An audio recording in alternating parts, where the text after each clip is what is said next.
A new survey reveals the overwhelming majority of parents do not think biological males should be able to participate in girls' sports teams. And a majority also agree with President-elect Trump to reduce or eliminate the Department of Education altogether.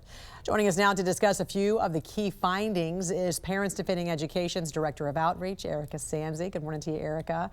I want to start with the first topic here. The survey showed an overwhelming, in fact, 78% completely opposed biological boys competing in girls' sports, with 62% strongly opposing that. And this is true when you asked about girls-only spaces as well, like locker rooms and bathrooms. Talk about the significance of these numbers, especially with the Biden-Harris administration trying to rewrite Title IX and how this also transcends party lines and demographics.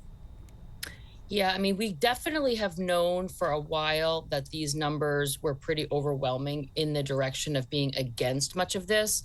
And again, like for many of us with our ear close to the ground, kind of had a sense that parents were breaking for Trump because of some of these issues.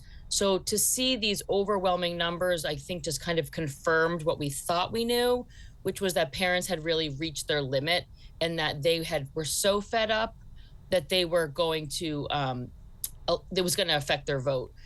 What's also interesting is that in a lot of schools, they kind of bundle a lot of race and gender stuff together. Mm-hmm. But what was interesting in this is that on all of these gender questions, the strongest opposition came from Black parents, which again, I think is important. Many people don't realize, but the BLM, principals had a lot of gender stuff tangled up in them.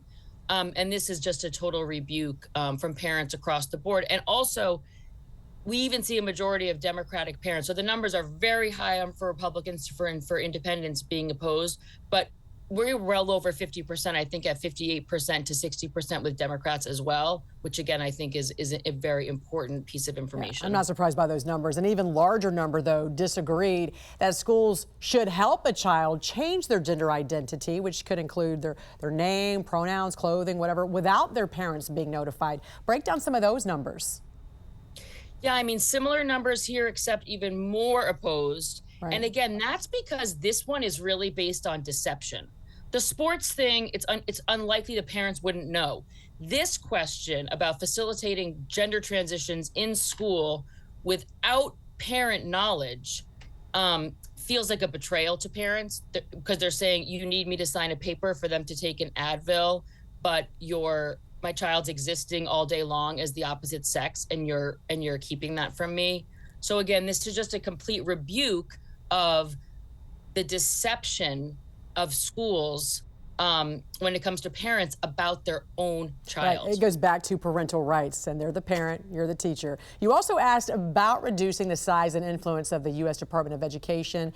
52% of parents agree, but what I thought was interesting was the fact that 90% of parents agreed that schools need to focus on core subject areas like math, reading, writing, science, social studies to improve the quality of education here in America. And so all of these DEI and other curriculum that's been infiltrating our school systems, parents agree is not working and leading to the downfall of America's education system. Tell us more about that, because that's a huge number.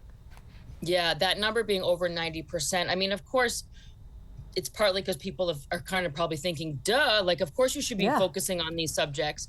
But what I think a lot of parents also see, myself included, is that they see less focus on rigorous academics than what we saw when we were in school, right? So we see a lower standard for our own kids. And then we also see this sort of weird, like, the school taking on things that feel like they're sort of out of their lane.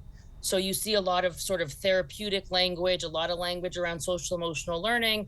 And you say to yourself, not only are you not qualified to be doing that, right, but the basics, which you are allegedly qualified to be doing, are falling by the wayside, and this is not acceptable.